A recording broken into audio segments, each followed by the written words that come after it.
के निशाने पर आ गए हैं और वो है रामभद्राचार्य का उन्हें मंच से नीचे उतार देना। राजा रामचंद्र भगवान की। आप पर नीचे जाओ, इनको करो नीचे, इनको। बस फिर क्या था, सोशल मीडिया पर अभिनव की भक्ति पर सवाल खड़े होने लगे। उसे नकली भक्ति जैसे चीजों के बाद ट्रोल किया जाने लगा, जिसे लेकर अभिनव ने कहा कि वो सिर्फ भक्ति कर रहे हैं। अगर वो भक्ति कर रहे हैं तो लोगों को क्या परेशानी है? कि अभी तक मुझे मोटा तोता बोल रहे थे, तब तक हमने सोचा कि उनका व्यापार चल रहा है, वो कमा रहे हैं। लेकिन अब बात मेरी भक्ति की आ गई, मेरी भक्ति को नकली कहा जा रहा है। इतना ही नहीं, अभिनव की मां का भी कहना है कि अभिनव की भक्ति के खिलाफ एक प्रोपेगेंडा चलाया जा रहा है, जिससे वो काफी परेशान हो चुके हैं। तो हमारा सोशल एसेसिनेशन करने की कोशिश की गई है और ये प्रोपेगेंडा तकरीबन 1 महीने से चल रहा है। अभिनव ने ऐसा कुछ गलत नहीं किया है जिसके लिए हमारे पास धमकी भरे कॉल्स आ रहे हैं। लेकिन सवाल ये है कि अभिनव को इतनी सी उम्र में टारगेट क्यों किया जा रहा है? वो चाहे नकली भक्ति ही कर रहा है, लेकिन इससे विरोधियों के पेट में दर्द क्यों हो रहा है? या फिर इसके पीछे सनातन का प्रचार होने का दर्द है? Bureau report, Republic Bharat. दोस्तों, अभिनव के पूरे परिवार को निशाना बनाया जा रहा है, जिससे अभिनव न सिर्फ परेशान है बल्कि उनका पूरा परिवार इस बात से परेशान है। अब आपको बताती हूँ कि आखिर अभिनव अरोड़ा को टारगेट क्यों किया जा रहा है। अभिनव अरोड़ा का वीडियो सोशल मीडिया पर वायरल होने लगा, जहां रामभद्राचार्य आचार्य के मंच पर मौजूद होने पर अभिनव को मंच से उतारने की बात कही गई। दरअसल रामभद्राचार्य ने अभिनव को मंच से उतारने की बात कही। मंच पर अभिनव राम के जयकारे लगा रहे थे, भगवान की पूजा कर रहे थे। रामभद्राचार्य ने मंच से नीचे उतारने के लिए उन्हें कहा। इसके बाद रामभद्राचार्य ने उन्हें मूर्ख भी बताया।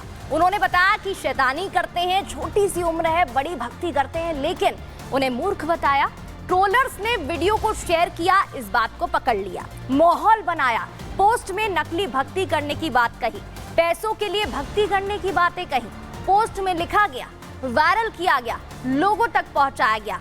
अब आगे बढ़ते हुए हमने जया किशोरी के बारे में आपको बताया, हमने अभिनव अरोड़ा के बारे में आपको बताया। अब आगे बढ़ते हुए हम आपको बागेश्वर धाम के पीठाधीश्वर धीरेन्द्र कृष्ण शास्त्री के बारे में बताते हैं। दर्शकों, बाबा बागेश्वर के नाम से प्रसिद्ध धीरेन्द्र शास्त्री को लेकर भी सनातन विरोधियों ने एजेंडा चलाया था।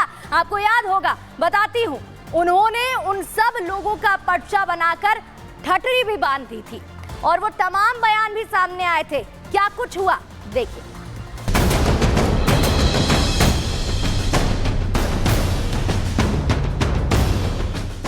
चाहे जया किशोरी हो या अभिनव अरोड़ा, निशाने पर वो लोग हैं जो सनातनी बातें करते हैं, सनातन को आगे बढ़ाने की बात करते हैं। लेकिन ये कोई पहला मामला नहीं है।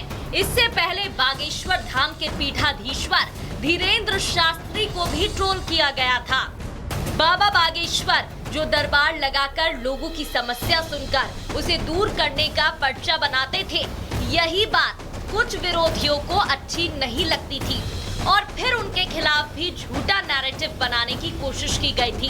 बाबा बागेश्वर पर तरह तरह के आरोप लगाए गए थे, लेकिन सनातनी झंडा लेकर हिंदू राष्ट्र की बात करने वाले बाबा बागेश्वर ने उन सनातन विरोधियों की अपनी स्टाइल में ठटरी भी बांध दी थी और सनातन को बदनाम करने वालों को दूर रहने की सलाह भी दी थी। इनको हमसे दिक्कत नहीं है, हमारे दरबार से दिक्कत नहीं है। फिर किससे इनको दिक्कत सनातन धर्म और हिंदू धर्म से है। इन्हें हलीउल्लाह वालों से दिक्कत नहीं है। मोर पंख के नाम पर, जिन्न के नाम पर लाखों करोड़ों रुपए कमाने वाले लोग और शोषण करने वाले लोगों से इनको दिक्कत नहीं है। इन्हें दूसरे धर्म में कभी पाखंड नहीं दिखाई देता है, वहां तो एकदम इनको सही दिखाई देता। एक जैसे रंग के कपड़े पहन करके एक व्यक्ति को छुपाकर सबको करंट जैसा लग जाए, वो प्लांटेड नहीं है, वो रियल है।